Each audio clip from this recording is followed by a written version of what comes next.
In the last months and years, there's kind of been a growing crescendo of discontent and alarm, critique, whatever you want to call it, of the actions of a few very large social media companies, especially Facebook, to a lesser extent YouTube. We've got Google, Twitter, and these companies have become very large and are very pervasive in our society, and so they get lots of different critiques about them. So many people on the left, for instance, are obsessed with the idea that manipulation of Facebook is somehow responsible for Trump being elected. On the other hand, you have many people on the right looking at something like Twitter and saying they discriminate against right-wing people, that they ban people who don't fit their left-wing agenda. And so there's all these critiques. Now, there's more than I can go into and where we fall on where I fall or where other people fall on those various different arguments. It's kind of irrelevant to the point of this video, but there's been this growing call that social media should be regulated. And I hear this, like, traditionally left-wing people would be more amenable to this idea. And most of the more articulate, in-depth calls for regulation I've heard are coming from the left. But what makes these particularly potent is that you have a lot of people on the right who are being, I don't know how I say this, but victimized, and I use that term very broadly, by these social media groups. So we have right-wingers getting banned from Twitter. We have right-wingers who are having their Facebook pages eliminated or algorithmed against on Facebook or on YouTube. And so many people on the right are also amenable to the idea of, hey, maybe we should regulate them. Maybe we should put in rules that will stop, say, Twitter from banning people for misgendering somebody, to take one example. So I think it would be a good idea to kind of address these arguments. So the first thing to say is that I'll just come out and say I don't think that they should be regulated, and I think that regulation is something that people go to without understanding the history of regulation or the true implications of it. So when I say the history of regulations, regulations are almost never spearheaded by consumers who are having suboptimal experiences from a product or a service, lobbying the government to regulate it on their behalf. Certainly there are people who fall into that category. There are people who have been wronged, but either rightly or wrongly, by producers in the past, who hope that the government can do something about it and may even say so and may even agitate to that effect. That certainly has happened. But the main impetus for regulation always comes from the industries themselves. And the main impetus is to restrict competition, and is to go to the state and realize that an unregulated market, a market with no barriers to entry, with no rules about who can do what and when, is extremely competitive. Anytime that you find some kind of practice that is profitable, anytime you find some kind of uh, production method or service, or I mean, and to be fair, most companies that form, most attempts at this fail, right? Most profit-seeking organizations fail sooner or later. Most of them within the first year, sometimes within 5 years, they fail. Those we actually learn a lot from those. That's a discovery process where we learn, hey, uh, uh, doing this does not work, or they fail. Maybe they work for a time. Conditions are such, so there was a time when Blockbuster Video was a very successful business and it was very effective. And then circumstances changed. Could be technological changes, could be just social changes. Who knows?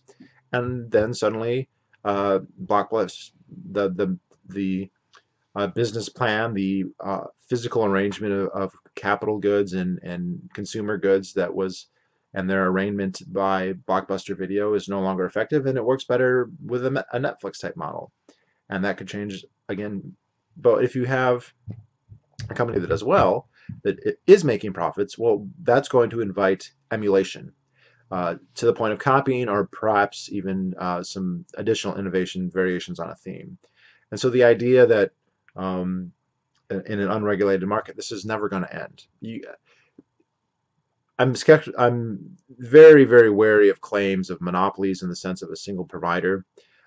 You have to define it down to like a regional monopoly in the sense that like on a given street corner there might only be one pizza place, and so you could kind of define monopoly that way, or you could define it in a way of there's only one Brad Pitt. There are other actors, there are substitute services, but there's only one Brad Pitt, or there's only one um, Gino's Pizza or whatever.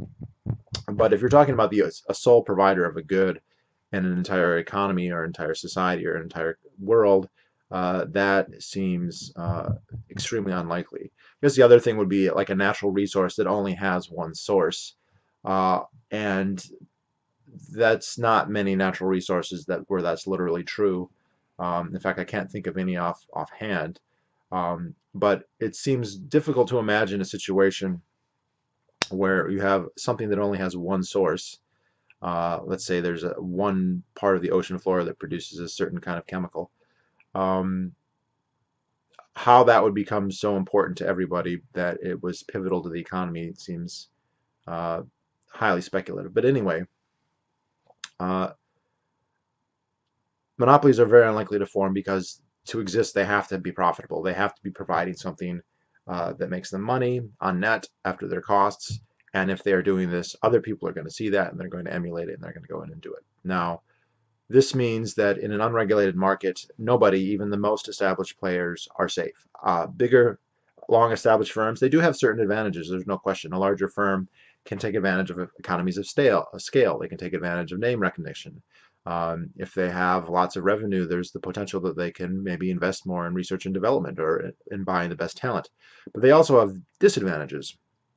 If they make a mistake, they're more costly. It's more difficult to change things when you have more to change, right? If you have a new type of pizza oven comes on the market and you have one pizza store, well, you need to change that one store. Maybe that's an expensive task, but it's something you might be able to do. But if you're Domino's and you want to change all of your stores, that's something that could take years. And in the interim, you could end up losing a ton of money. That's just as an example. So typically the most profitable firms are not the largest firms, but they're kind of medium firms, firms that have gotten past the initial growth spurt. They've kind of hit onto a formula that works pretty well. They've gotten pretty skilled at it, and they can have moderately high profits. But as they grow, they start to have not only problems I listed, but they also become, as Ronald Coase pointed out, and as Mises kind of pointed out, but not in the context of corporations, they run into the economic calculation problem. The problem that makes social societies unworkable. Those same problems will affect firms that are vertically integrated or horizontally integrated. You don't have supply and demand curves within the firm, and so the smaller you are, the less of a cost this imposes. And as you grow, it becomes a bit ever larger cost. And so the open free market is extremely competitive and extremely cutthroat. And this is good for consumers. It's very, very difficult. And it's good for people who want to enter a market who aren't, so new actors, new firms. But it's not good for anybody else. It's not good for an established firm. Uh, it's good for consumers because there's ever more variety in products available, and because they're all competing with each other, they are always pressing prices down. There's always new things being innovated, and so you're getting new products that are cheaper, blah, blah, blah. It's great. The only thing that's not great for established firms. And so established firms are the ones who almost always lead or push for regulations. So this is true in the food industry, it's true in the drug industry, it's true in the railroad industry. These are not, but it's understood, politically speaking, that it's much easier to couch your rent control, right? Your capturing of the use of regulatory capture to stifle, if not completely eliminate your competition, to cite consumer needs, consumer wants, helping the customer, helping the little guy, than uh, uh, solidifying your own gains or your own position within the market, which is what is essentially happening. A very good book on this, by the way, that I've recommended many times before is The Triumph of Conservatism by Gabriel Kulko, which covers the progressive era, which documents quite explicitly that the antitrust legislation of the progressive era of the turn of the century was agitated for by the trusts. That the only way that cartels really work is if the government enforces them. Otherwise, there is this intense um, uh, incentive for members of a cartel to break the cartel, to undercut each other. There's quite this schizophrenic view of capitalism on the part of the left, where they will say that they're constantly cutting prices. It's cutthroat competition. They're constantly cutting prices to try and expand market share and destroy their competitors. And then in another debate on another topic, they will suddenly become uh, collusionary oligopolists who all they really want to do, they don't care about profits so much. They just care about uniting together to hurt the little guy. And I think that it's kind of silly to assume that a profit-seeking company is going to have as its primary goal hurting the little guy. It makes sense. You could say, well, they just want profits, and if it hurts the little guy, they'll do that. That's potentially a consistent critique to make, but not that they would hurt their own bottom line for the sake of smiting or hurting consumers, as if they would ever have an incentive to hurt their consumers at all.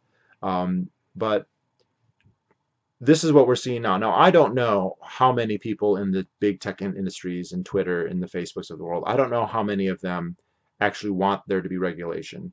Uh, so I'm not claiming here to have any kind of magical insight into the thinking of someone like Mark Zuckerberg. But if this comes about, it's going to be from their will. It's not just that you can campaign and say that you believe that this would be helpful, but when the regulations are actually written and when they're actually administered, the disgruntled customer on the street is not going to be the special interest who's in the boardroom in the halls of Congress getting it passed. That's going to be the so-called special interest. These are going to be people who have a very, very strong incentive to adjust what those regulations are. And even if you care very deeply about Milo Yiannopoulos getting banned on Twitter, Twitter cares more about the regulations of Twitter than you do. And Twitter is going to have a much bigger say in that than you are. They're going to pay more people. They're going to do what they need to do. And they are going to do everything they can to curtail and to, not to curtail, to tailor the regulations to their benefit. And one of the things that they'll do, I think they could do, is simply raise barriers of entry, make it more difficult for places to become social media companies. And these companies are big, but they rose out of nothing, and they can go back to nothing, especially if there's no limit to who can compete to them or how. And we've seen that kind of happen numerous times. And I think that the owners of these companies, the CEOs of these companies have to know that, and they have to be nervous what happens when the next best thing comes out. And yes, there are certain advantages. I'm not denying that there are advantages to established firms. There certainly are. There are also disadvantages, and there's no magic that big firms will only ever get bigger. There seems to be this very simplistic idea that as a firm gets bigger, it becomes easier to get bigger, and then they just kind of grow exponentially, and that's not how it actually works for the reasons I briefly outlined earlier. So stopping their competition, though, can put them in a position where they're kind of perpetually profitable forever. You end up with a utility company or like a TV network. And one of the guys I just listened to, Sam Harris, talk to a guy who is calling for this, who's somebody who knows Mark Zuckerberg and a longtime tech person. And he kind of had this interesting analogy of, well, the problem with social media and with these companies is that people, there's a lot of cocooning that goes on. There's a lot of preaching to the choir, where the algorithms show you what you want to hear. And so he was coming at it from the point of view of, I hate Trump, and people who like Trump are just getting all this pro-Trump stuff in their news feed, as if people who didn't like Trump were not getting a whole bunch of anti-Trump stuff in their news feed. And I was getting a lot of both. I'm sure the algorithms were making it so that it wasn't exactly even, but I didn't take any kind of survey of what it was. But he was saying, it was better in the past when we just had the three networks and they all reported the same thing, and the whole country could just look and get the same facts, as he called them, delivered from Walter Cronkite, and that was better. And there's an interesting history there. There's a very short book, a very short tract called Laissez-Parler. I don't know why it's called that, but it's about the regulation of the radio and television. So, the government did not create radio or television. They didn't create the technology, and they certainly didn't create radio waves and television waves. They didn't invent the electromagnetic spectrum. Entrepreneurs are the ones who discovered these things and made them practically useful, started building radios and establishing radio stations. And there was no regulation at first. None. And that doesn't mean that there was no product. This is the kind of the interesting, people assume if you don't have regulation, then you can't have consumer goods and you can't have products, and there'll just be this random anarchy that will be completely useless to anybody. And that's not, in fact, how it worked. Yes, there was a lot of uncertainty and there was a lot of what do we do, but you did start people kind of homesteading various bandwidths in certain areas regionally for what the technology allowed. And the government looked at it like, this is something that we should control. And so they basically just nationalized the radio waves in 1927. They just said the government owns these. They just declared it, very much like a colonialist explorer landing on a beach, planting a flag and saying, we own Australia, right? Famously, the Queen of Australia was declared terra nullius, unowned land, and the British just said, we own this now. Well, if that's absurd, claiming that you own the electromagnetic spectrum is equally absurd, if not more so. And the regulations that they put forward, they might seem reasonable, but the catch was that the networks, the major networks, ABC, NBC, CBS, they could have licenses to run these, but then they had to provide programming that the government deemed appropriate. They had to do community centers, and this is where like your nightly news comes from. And it's true that they didn't say, well, you're a propaganda arm and you have to report what we say, but it became pretty clear if they had radical people saying things the government radically didn't like, they would slap fines on them and say, this is wrong, this isn't balanced. So like, this is someone like Alex Jones would have had a very hard time in 1930 having a radio show, because they come and say, oh, no.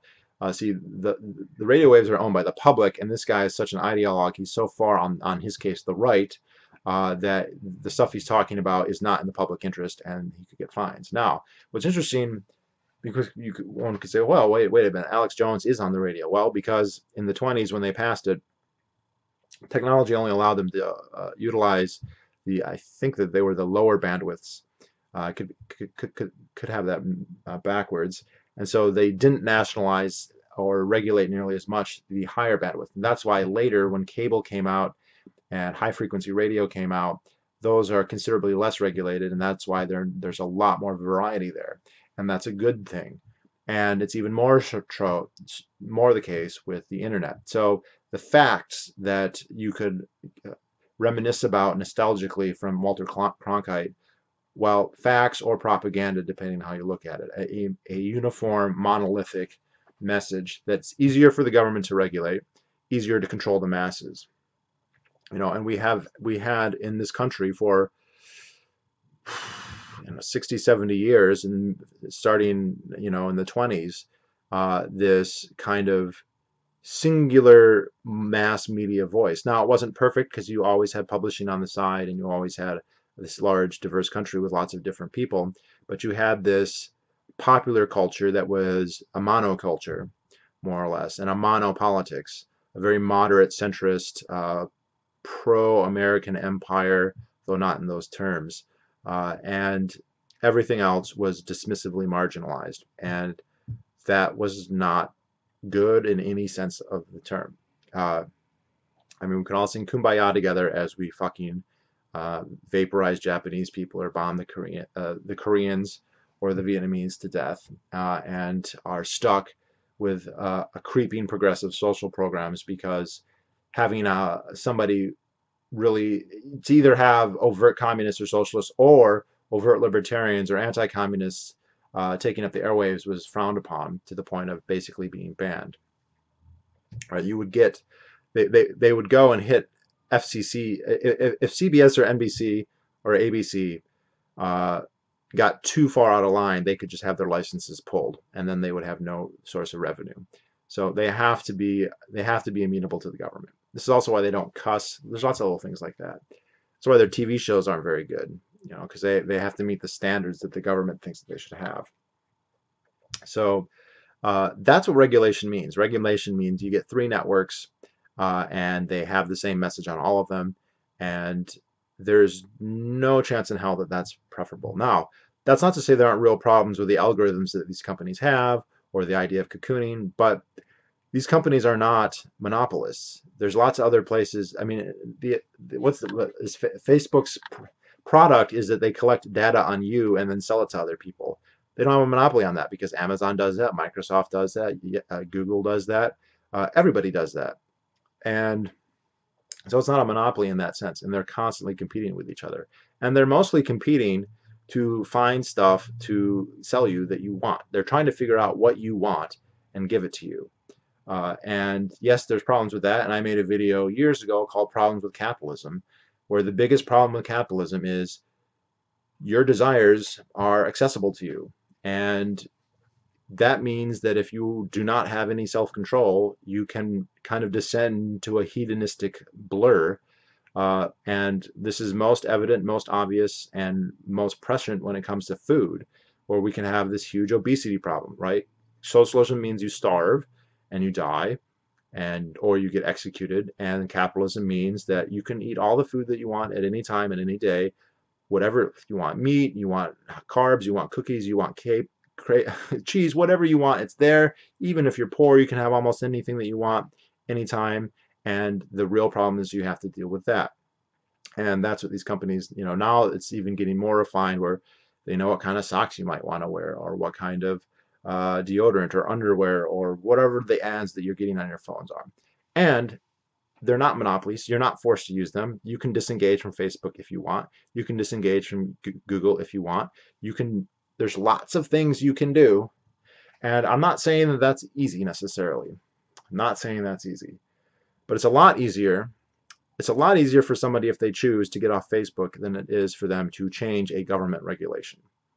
Right? If I decide that the regulations about anything, whether it's about the utility companies or the roads or gun regulations or whatever, I can't logically say you have no effect on that at all. It's not zero, but it approaches zero, right? You're going to launch a political campaign to change even one regulation at the federal level, even the state level, and you can expend almost all of your energy for decades and never achieve that or have no measurable effect. But if you don't like Facebook, you can get off Facebook, today, or Twitter or Google, right? If you don't, and I have a hard time. I do understand. I'm going to say I always have a hard time understanding how people can believe that there's any comparison between the amount of control and influence that you have over the state versus private actors. Private actors are not taxing you. They can't just take your money without your assent. They don't have monopolies. You can always go another place. You can also, it would be easier for you to start your own Facebook and compete with Facebook than it would be for you to change a law regulating Facebook. So I think that the problem here is that people are not equipped to think about governments analytically, and they kind of have this thing where they will project. And so you can look at something like Facebook or Google and point out, or Twitter, and point out areas where you think that they're wrong. So, I watched the Joe Rogan podcast where he had Jack Dorsey and his lawyer on, and Tim Pool. That was a very good. There was a very good episode. I liked it a lot. And it's pretty clear to me that Twitter has this left-wing bias that they may not even be aware of, that they have put into their algorithms and put into Twitter. Now, I don't use Twitter. I don't have a Twitter account, so it's kind of like, what does this mean to me? But you can see somebody like a Tim Pool look at it and say, look, they do all these things, and wouldn't it be great? The government has power, and the government could go and say, look at problem X, Y, and Z, and just say, don't do that, and fix those problems. And it's very easy to project onto the state your own personal preferences and to be like, well, I favor regulations because these are the 10 regulations that I would like. And if I was the government and the government has the power to enact them, then I favor government regulation. And the problem there, it's maybe theoretically possible that the government could do those things. But it could also do lots of other things. And you run up against two problems. One, the knowledge problem. right? The one that Hayek pointed out, where how is the government going to determine what regulations to put in? For you to just think the 5 things that I think or the 10 things that I think is what all they're going to do. I mean, what's your basis for being so omnipotent that you know what they should be? And the thing is, the information that could lead to that conclusion, that could tell you what regulations need to happen or not don't need to happen, is dispersed throughout the market. It's spread into every market actor, which is literally every person. And the state does not have any way to aggregate that information. Only markets and prices can really do that, and the state can't. And so it's literally blind. The other problem, and this is one that I think people understand better, but they kind of ignore, is the incentive problem. The power to regulate is the power to control and to destroy, and to also to profit. And so there's this enormous incentive for people to use that power. And it doesn't always have to be malicious. It could be direct graft, obviously. There's no way to get around that. But it could just be an ideological bias. And you could have people go in there and say, perfectly honestly, that they think that misgendering somebody, for instance, is a hate crime, right? That's a hate crime. I think that those people on Twitter genuinely, sincerely believe misgendering somebody is a hate crime, and that they're kind of amazed. They don't understand how anyone could take that out. So that is a corruption that they don't need. That's not direct corruption. That's not graft. It's just an ideological blind spot that they have. There is nothing that you can do to assume that government would not do that. And you can't just project. People will defend states on the assumption that the state is going to do exactly what they think it should do, without any kind of qualifier of what's your assurance that the state's only going the power that you're advocating is only going to be used in the way you think it should, and not a whole host of other ways. And if it's used in other ways that are detrimental, does the cost of those detriments not outweigh the benefits, right? And there's no attempt to come to any kind of cost benefit analysis on this. I've never heard any advocate of regulation for any industry ever attempts to say, well, what likely regulations would be put into effect? What would be the net cost on those onto society? And are those costs greater than the benefits that I'm hoping for? I've never heard that discussion, because it doesn't even occur to regulators, right? Regulators are very simplistic in the way they see the world. And in their vision, what they want is just obviously correct. And their point of view is obviously, I mean, they wouldn't say this, but it's essentially omnipotent, or excuse me, omniscient. And then they just assume that the state will be an avatar to their will, and that's just never how it happens. That's not how it works. And so they ignore the potential for abuse, and they ignore the knowledge problem. And you can't ignore them, right? If you're aware of them, if you know about those issues, then you should not be eager for this. You should be very wary of it.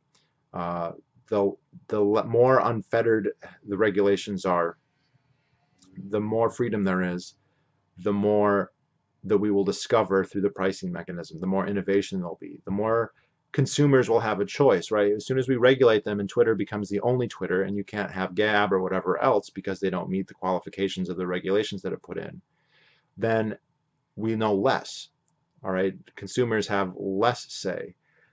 Producers are fewer and far between, and they are dictated what they can do to some greater or lesser extent.